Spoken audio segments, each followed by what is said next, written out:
नमस्कार मु श्वेता आसंत पढ़ा खबरकागज तारीख 28 सेप्टेम्बर 2020 सोमवार। मुख्य खबर विधानसभा को कोरोना डर। भुवनेश्वर आउ गोटे दिन पर षोडश विधानसभार चतुर्थ अधिवेशन आरंभ हेबो। बाचस्पति सूर्यनारायण पात्रଙ୍କ निर्देश क्रमे विधानसभा अधिवेशन पूर्व बीएमसी पक्षरु विधानसभा गृह को सानिटाइज करा जिबा परे शनिवार 758 जनकर आरटीपीसीआर टेस्ट करा जायथिला।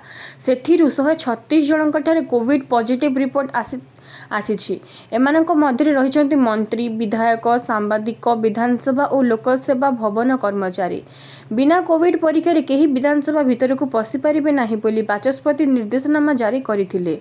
सेथिपई गतकाली विधानसभा रे बाचस्पति समेत केतेक विधायक और सबु स्टाफ, बहु पुलिस अधिकारी और कर्मचारी, सांबादिक कोविड परीक्षा कराइथिले। प्रथम दिन जेतिकी व्यक्ति नमूना परीक्षा कराइथिले तार 18% आक्रांत बाहरिछन्ते।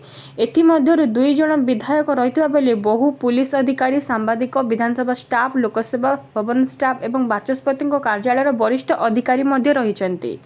शासक दलर मुख्य सचेतक प्रमिला मल्लिक समेत बीजेडी वरिष्ठ विधायक देवी प्रसाद मिश्र ठारे कोरोना पॉजिटिव बाहरिछि। एहा सहित बहु पुलिस अधिकारी और विधानसभा निरापत्ता अधिकारी मध्य कोरोना रे आक्रांत होइछन्ति। रविवार 2टी पर्याय रे कोविड परीक्षा करा जायथिला। संस्कृति और पर्यटन मंत्री ज्योतिरंजन पाणिग्राही, विधायक प्रमोद मल्लिक समेत बहु विधायक कोविड परीक्षा कराइछन्ति।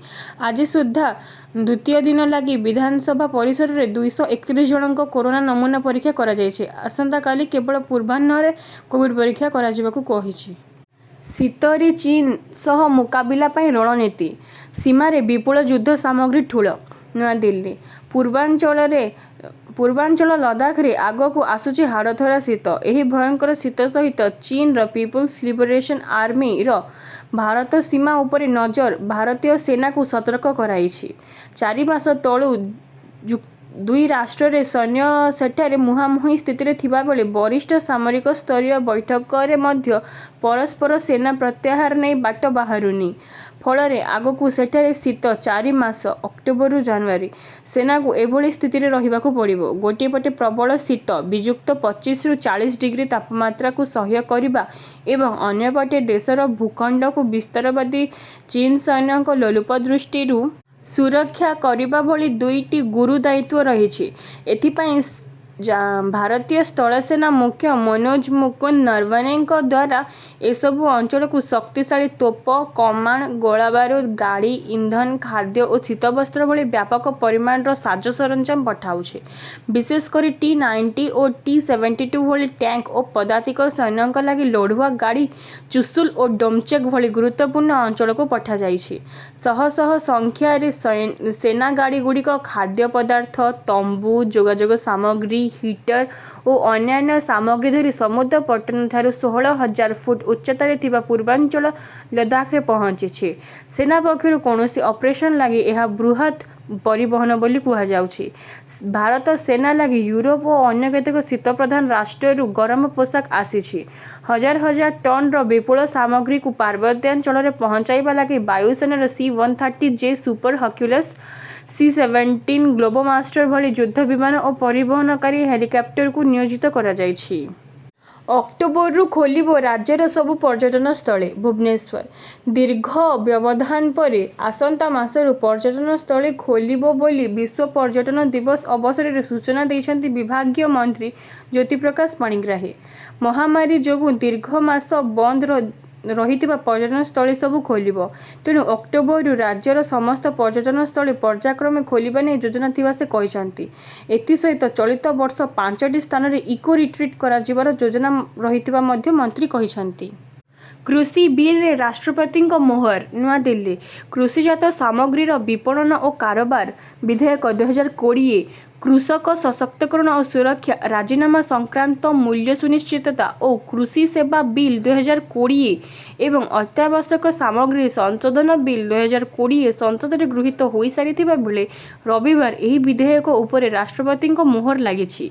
राष्ट्रपति रामनाथ कोविंद एही 3 विधेयक को मंजूरी प्रदान करिबा परे एने गेजेट विज्ञप्ति प्रकाश पाइछि। फलरे यह आईन रे परिणत होइछि। विरोधी प्रबल विरोध सत्वे ପୂର୍ବରୁ ସଂସଦର ଉଭୟ ସଦନରେ 3ଟି ବିଧେୟକକୁ କେନ୍ଦ୍ର ସରକାର ଗୃହୀତ କରାଇଥିଲେ। ଓଡ଼ିଆ ବୈଜ୍ଞାନିକ ଜ୍ୟୋତିର୍ମୟୀ ଦାସଙ୍କୁ ଶାନ୍ତିସ୍ୱରୂପ ଭଟ୍ଟନାଗର ପୁରସ୍କାର। ଭୁବନେଶ୍ୱର ଓଡ଼ିଆ ବୈଜ୍ଞାନିକଙ୍କୁ ମିଳିଛି ଭାରତର ସର୍ବୋଚ୍ଚ ବିଜ୍ଞାନ ପୁରସ୍କାର।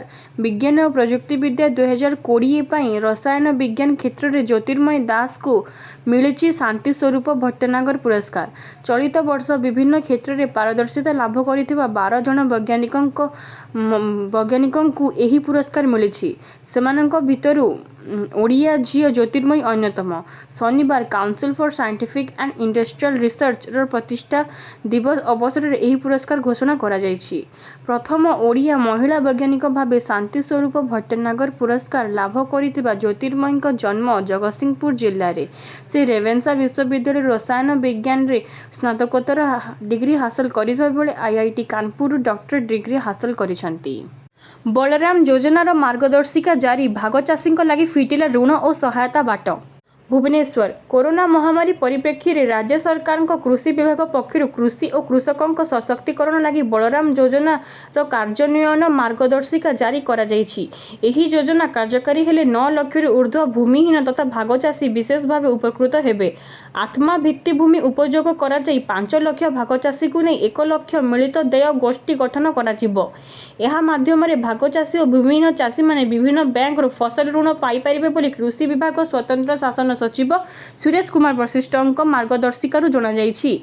ଏ ସଂକ୍ରାନ୍ତରେ ଶ୍ରୀ ବଶିଷ୍ଠ ରାଜ୍ୟ ଉନ୍ନୟନ କମିଶନରଙ୍କ ସହିତ ଅର୍ଥ ବିଭାଗ ପ୍ରମୁଖ ସଚିବ, ରାଜସ୍ୱ ବିଭାଗ ପ୍ରମୁଖ ସଚିବ, ସମବାୟ ସଚିବ, ନାବାର୍ଡ, ଓଡ଼ିଶା ସମବାୟ ବ୍ୟାଙ୍କ ପରିଚାଳନା ନିର୍ଦ୍ଦେଶକଙ୍କୁ ସ୍ପଷ୍ଟ ଭାବେ ଅବଗତ କରାଇଛନ୍ତି। ସେ ଦର୍ଶାଇଛନ୍ତି ଯେ ଭାଗ ଚାଷୀ ଗୋଷ୍ଠୀଗୁଡ଼ିକୁ ବ୍ୟାଙ୍କ ଜରିଆରେ ସର୍ବାଧିକ 1,60,000 ଟଙ୍କା ଲେଖାଏଁ ଫସଲ ଋଣ ଦିଆଯାଇପାରିବ। କୃଷକ ସାଥୀମାନେ ସ୍ଥାନୀୟ ଅଞ୍ଚଳରେ ଅଗ୍ରଣୀ କୃଷକ ଭୂମିକା ଗ୍ରହଣ କରୁଥିବାରୁ ସେମାନେ ମିଳିତ ଦେୟ ଗୋଷ୍ଠୀ ଗଠନ କରିବେ। କୃଷକ ସାଥୀମାନେ ବ୍ୟାଙ୍କରେ କାଗଜପତ୍ର କରିବାରେ ସହାୟତା କରିବେ। ନାବାର୍ଡ ବିଭିନ୍ନ ସ୍ତରରେ ସମ୍ପୃକ୍ତ ଥିବା ଅଧିକାରୀମାନଙ୍କ ଦକ୍ଷତା ବୃଦ୍ଧି କରିବାରେ ସହାୟତା କରିବେ। ମିଳିତ ଦେୟ ଗୋଷ୍ଠୀକୁ ଫସଲ ଋଣ ଯୋଗାଇ ଦେବାରେ ବ୍ୟାଙ୍କଗୁଡ଼ିକୁ ଟାର୍ଗେଟ ଦିଆଯିବ। ଗ୍ରାମ୍ୟ କୃଷି କର୍ମଚାରୀମାନେ କ୍ଷେତ୍ର ପରିଦର୍ଶନ କରି ଭାଗ ଚାଷୀଙ୍କୁ ଚାଷ ପ୍ରମାଣପତ୍ର ପ୍ରଦାନ କରିବେ। ଫସଲ ଅମଳ ପରେ ଓ ବଜାର କ୍ରୟ କେନ୍ଦ୍ରରେ ଉତ୍ପାଦ ବିକ୍ରି ବେଳେ ବ୍ୟାଙ୍କ ଋଣ ପରିଶୋଧ କରିବା ଲାଗି କୃଷକ ସାଥୀମାନେ ଋଣ ଗ୍ରହୀତାଙ୍କୁ ପରାମର୍ଶ ଦେବେ। ଏଥିପାଇଁ ବୈଷୟିକ ସହାୟତା ନିଆଯାଇ ଏକ ପୋର୍ଟାଲର ବିକାଶ କରାଯିବ। ଏଥିରେ ସବୁ ଚାଷୀଙ୍କୁ ଯୋଡ଼ାଯିବା ସହିତ ଫସଲ ଅମଳ ପର୍ଯ୍ୟନ୍ତ ପୂର୍ଣ୍ଣାଙ୍ଗ ତଥ୍ୟ ରହିବ। କୃଷି ସମ୍ପ୍ରସାରଣ ପରିଚାଳନା ପ୍ରତିଷ୍ଠାନ କାର୍ଯ୍ୟାନ୍ୱୟନ ବେଳେ ମୁଖ୍ୟ ଭୂମିକା ଗ୍ରହଣ କରିବ। ଯଦି କାର୍ଯ୍ୟାନ୍ୱୟନ ବେଳେ କୌଣସି ତ୍ରୁଟି ପରିଲକ୍ଷିତ ହୁଏ ତେବେ ତାହାକୁ ମଧ୍ୟ ସଂଶୋଧନ କରାଯାଇପାରିବ ବୋଲି ଶ୍ରୀ ବଶିଷ୍ଠ ମାର୍ଗଦର୍ଶିକାରେ ଉଲ୍ଲେଖ କରିଛନ୍ତି। ମିଠା ଦୋକାନୀଙ୍କୁ କହିବାକୁ ହେବ ଏକ୍ସପାୟରି ତାରିଖ। ମିଠା ବିକ୍ରି ଉପରେ ମଧ୍ୟ ନିଷ୍ପତ୍ତି ନେଇଛି FSSAI। ଆଗକୁ ପାର୍ବଣ ଋତୁ ଆସୁଥିବା ବେଳେ FSSAIର ପଦକ୍ଷେପ ଖାଦ୍ୟ ସୁରକ୍ଷା ଏବଂ ନିରାପତ୍ତା ଦିଗରେ ଏକ ବଡ଼ ପଦକ୍ଷେପ ବୋଲି କୁହାଯାଇଛି। FSSAIର ନୂଆ ନିୟମ ଲାଗୁ ହେବା ପରେ ଗ୍ରାହକମାନେ ବଜାରରେ ବିକ୍ରି ହେଉଥିବା ଖୋଲା ମିଠାର ଏକ୍ସପାୟରି ତାରିଖ ଜାଣିପାରିବେ। ଏହି ନିୟମ ଅନୁଯାୟୀ ବର୍ତ୍ତମାନ ବ୍ୟବସାୟୀମାନଙ୍କୁ ଖୋଲା ମିଠା ବ୍ୟବହାର ପାଇଁ ଏକ ସମୟସୀମା ଦେବାକୁ ପଡ଼ିବ। ଏହି ନିୟମ ଅକ୍ଟୋବର 1ରୁ ଲାଗୁ ହେବ। ଖାଦ୍ୟ ନିରାପତ୍ତାକୁ ସୁନିଶ୍ଚିତ କରିବା ପାଇଁ ଓ ଉତ୍ପାଦର ସର୍ବଶ୍ରେଷ୍ଠ ମାନ ବଜାୟ ରଖିବା ପାଇଁ ସମସ୍ତ ପ୍ରକାର ମିଠାର ଏକ୍ସପାୟରି ତାରିଖ ଦୋକାନୀମାନଙ୍କୁ କହିବାକୁ ହେବ। ବଦଳିଗଲା ଡ୍ରାଇଭିଂ ଲାଇସେନ୍ସ ଏବଂ ଇ-ଚାଲାଣ ନିୟମ। ଟ୍ରାଫିକ୍ ନିୟମ ସାରା ଦେଶରେ କଡ଼ାକଡ଼ି ରହିଛି। ହେଲେ ଅନେକ ସମୟରେ ଜାଲ କାଗଜପତ୍ର ଦେଖାଇ ଟ୍ରାଫିକ୍ ପାଖରୁ ପାରି ହୋଇଯାଇଥାନ୍ତି କିଛି ବେଆଇନ ଗାଡ଼ି ମାଲିକ ଏବଂ ଚାଳକ। ଏହାର କାରଣ କିଛି ରାଜ୍ୟର ଟ୍ରାଫିକ୍ଙ୍କ ପାଖରେ ଆବଶ୍ୟକ କାଗଜପତ୍ର ହାତରେ ନଥାଏ। ଏବେ କିନ୍ତୁ ସରକାର ବଦଳାଇ ଦେଇଛନ୍ତି ଏହି କାର୍ଯ୍ୟଶୈଳୀ। ଅର୍ଥାତ୍ ଟ୍ରାଫିକ୍ ପୁଲିସ ହାତରେ ରହିଛି ଆପଣଙ୍କ ସମସ୍ତ କାଗଜପତ୍ର। ସରକାର 1999ର ମୋଟର ଯାନ ସଂଶୋଧନ କରିଛନ୍ତି। ଶନିବାର ସରକାର ଏହି ନିୟମକୁ ନେଇ କହିଛନ୍ତି ଅକ୍ଟୋବର 1, 2020ରୁ ଡ୍ରାଇଭିଂ ଲାଇସେନ୍ସ ଏବଂ ଇ-ଚାଲାଣ ସମେତ ଯାନବାହନର କାଗଜପତ୍ର ବାହନ ପୋର୍ଟାଲ ଜରିଆରେ ସଂରକ୍ଷିତ କରାଯିବ। ଏହାଦ୍ୱାରା ଟ୍ରାଫିକ୍ ଦାୟିତ୍ୱରେ ଥିବା ସମସ୍ତ ଅଧିକାରୀଙ୍କ ପାଖରେ ଚାଳକଙ୍କ ଗାଡ଼ିର ଡ୍ରାଇଭିଂ କାଗଜପତ୍ର ହାତ ମୁଠାରେ ରହିବ। ଚେକିଂ ବେଳେ ଜଣେ ସଫ୍ଟ କପି ଦେଖାଇ ପାରିବେ। ଯଦି କାଗଜପତ୍ର ଠିକ୍ ଥିବ ତାହେଲେ ଅରିଜିନାଲ କାଗଜପତ୍ର ଦେଖାଇବାର ଆବଶ୍ୟକତା ନାହିଁ। ସେହିପରି ଚାଲାଣ କଟା ହେଲେ ଏହାର ମେସେଜ ମୋବାଇଲକୁ ଯିବ ବୋଲି ଜଣାପଡ଼ିଛି। ଏମିତି ହେଲେ ମନଇଚ୍ଛା ଚାଲାଣ କାଟିପାରିବେନି ଟ୍ରାଫିକ୍ ଅଧିକାରୀ। ରାଜ୍ୟରେ 3,922 ନୂଆ ପଜିଟିଭ୍ ଚିହ୍ନଟ। କାଲି ରାଜ୍ୟରେ 3,922 ଜଣ ନୂଆ ପଜିଟିଭ୍ ଚିହ୍ନଟ ହୋଇଛନ୍ତି। ଏମାନଙ୍କ ଭିତରୁ ସଙ୍ଗରୋଧ କେନ୍ଦ୍ରରୁ 2,309 ଓ ସ୍ଥାନୀୟ ଅଞ୍ଚଳରୁ 1,613 ଆକ୍ରାନ୍ତ ଅଛନ୍ତି। ଏହା ଫଳରେ ରାଜ୍ୟରେ ମୋଟ ଆକ୍ରାନ୍ତଙ୍କ ସଂଖ୍ୟା 2,09,374କୁ ବୃଦ୍ଧି ପାଇଛି। ଖୋର୍ଦ୍ଧାରୁ 818, କଟକରୁ 380, ନୟାଗଡ଼ରୁ 48, ଗଞ୍ଜାମରୁ 39, ବଲାଙ୍ଗୀରରୁ 85, ବାଲେଶ୍ୱରରୁ 72, କୋରାପୁଟରୁ 69, ଭଦ୍ରକରୁ 51, ରାୟଗଡ଼ାରୁ 48, ପୁରୀରୁ 184, ସୁନ୍ଦରଗଡ଼ରୁ 103, ଜଗତସିଂହପୁରରୁ 123, ସମ୍ବଲପୁରରୁ 117, କଳାହାଣ୍ଡିରୁ 73, ଯାଜପୁରରୁ 103, କନ୍ଧମାଳରୁ 62, କେନ୍ଦ୍ରାପଡ଼ାରୁ 107, ମାଲକାନଗିରିରୁ 69, ଗଜପତିରୁ 22, ମୟୂରଭଞ୍ଜରୁ 149, ଝାରସୁଗୁଡ଼ାରୁ 109, ଢେଙ୍କାନାଳରୁ 76, ନବରଙ୍ଗପୁରରୁ 40, କେନ୍ଦୁଝରରୁ 212, ସୁବର୍ଣ୍ଣପୁରରୁ 25, ଅନୁଗୁଳରୁ 200, ବରଗଡ଼ରୁ 154, ନୂଆପଡ଼ାରୁ 114, ଦେବଗଡ଼ରୁ 8 ଓ ବୌଦ୍ଧ ଜିଲ୍ଲାରୁ 48 ଜଣ ଆକ୍ରାନ୍ତ ଚିହ୍ନଟ ହୋଇଛନ୍ତି। ରାଜ୍ୟରୁ ରବିବାର ସୁସ୍ଥ ହେଲେ 3,378 ମହାମାରୀ ଆକ୍ରାନ୍ତ। ରାଜ୍ୟରୁ ରବିବାର 3,378 ଜଣ ମହାମାରୀ ଆକ୍ରାନ୍ତ ସୁସ୍ଥ ହୋଇଛନ୍ତି। ଏଥିସହିତ ରାଜ୍ୟରେ ମହାମାରୀରୁ ସୁସ୍ଥ ହୋଇଥିବା ଆକ୍ରାନ୍ତଙ୍କ ସଂଖ୍ୟା 1,73,571ରେ ପହଞ୍ଚିଛି। ରାଜ୍ୟ ସରକାରଙ୍କ ସ୍ୱାସ୍ଥ୍ୟ ଓ ପରିବାର କଲ୍ୟାଣ ପକ୍ଷରୁ ଟ୍ୱିଟ୍ ଜରିଆରେ ଏହି ସୂଚନା ଦିଆଯାଇଛି। ଆଉ 14 ଜୀବନ ନେଲା ମହାମାରୀ। ରବିବାର ରାଜ୍ୟରେ 14 ଜଣ ମହାମାରୀ ଆକ୍ରାନ୍ତଙ୍କ ମୃତ୍ୟୁ ଘଟିଛି। କଟକ ଓ ଖୋର୍ଦ୍ଧାରୁ 3 ଜଣ ଲେଖାଏଁ ଆକ୍ରାନ୍ତଙ୍କ ମୃତ୍ୟୁ ଘଟିଛି। ଯାଜପୁର ଓ କେନ୍ଦ୍ରାପଡ଼ାରୁ 2 ଜଣ ଲେଖାଏଁ ଆକ୍ରାନ୍ତଙ୍କ ମୃତ୍ୟୁ ଘଟିଛି। ସେହିପରି ବଲାଙ୍ଗୀର, ଢେଙ୍କାନାଳ, ଗଜପତି, ସୁବର୍ଣ୍ଣପୁରରୁ ଜଣେ ଲେଖାଏଁ ବ୍ୟକ୍ତିଙ୍କ ମୃତ୍ୟୁ ଘଟିଛି। ଏଥିସହିତ ରାଜ୍ୟରେ ମହାମାରୀଜନିତ ମୃତ୍ୟୁ ସଂଖ୍ୟା 797କୁ ବୃଦ୍ଧି ପାଇଛି। ପ୍ରବାସୀ ଶ୍ରମିକଙ୍କ ପାଇଁ କେନ୍ଦ୍ର ସରକାରଙ୍କ ବଡ଼ ନିଷ୍ପତ୍ତି। ଶ୍ରମିକଙ୍କ ସମସ୍ୟା ଦୂର ପାଇଁ ସରକାର ଏକ ବଡ଼ ପଦକ୍ଷେପ ନେଇଛନ୍ତି, ଯାହାଦ୍ୱାରା ବାହାରେ ରହି କାମ କରୁଥିବା ଶ୍ରମିକଙ୍କୁ ବଡ଼ ଆଶ୍ୱସ୍ତି ମିଳିବ। ଏଣିକି ବାହାରେ ରହି କାମ କରୁଥିବା ଲୋକଙ୍କୁ ଘରକୁ ଯିବା ଆସିବା ପାଇଁ ଗାଡ଼ି ଭଡ଼ା ଦେବାକୁ ପଡ଼ିବନି। ଅର୍ଥାତ୍ ବର୍ଷକୁ ଥରେ କର୍ମଚାରୀଙ୍କୁ ଘରକୁ ଯିବା ପାଇଁ ଛୁଟି ଦେବା ସହିତ ଯାତାୟାତରେ ଖର୍ଚ୍ଚ ହେଉଥିବା ଟଙ୍କା କମ୍ପାନୀ ବହନ କରିବ। କେବଳ ଏତିକି ନୁହେଁ, ପ୍ରତିବର୍ଷ ଶ୍ରମିକଙ୍କ ସ୍ୱାସ୍ଥ୍ୟ ପରୀକ୍ଷା କରିବାକୁ ମଧ୍ୟ କମ୍ପାନୀ ବାଧ୍ୟ ହେବ।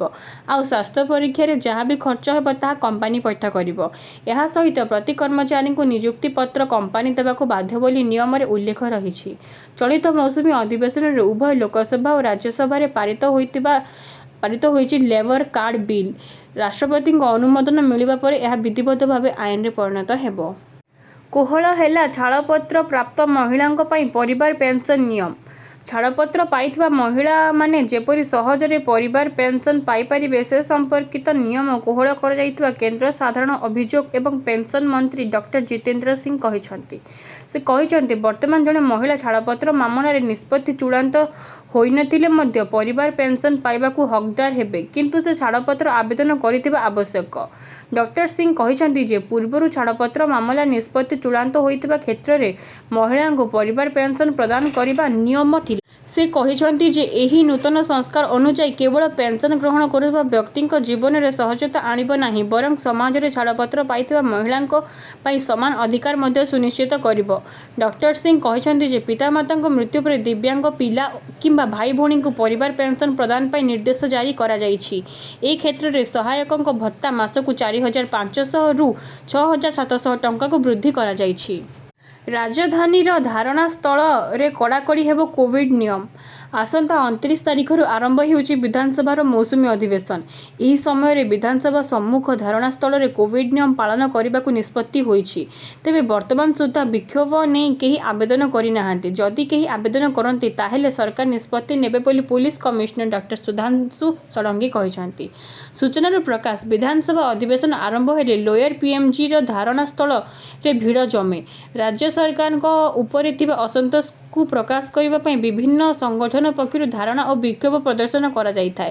ହେଲେ ଏଥର କୋଭିଡ୍ କଟକଣା ଭିତରେ ବିଧାନସଭା ଆରମ୍ଭ ହେଉଥିବାରୁ ଲୋୟର ପିଏମ୍ଜିର ଧାରଣା ସ୍ଥଳରେ କଟକଣା କଡ଼ାକଡ଼ି ହେବ।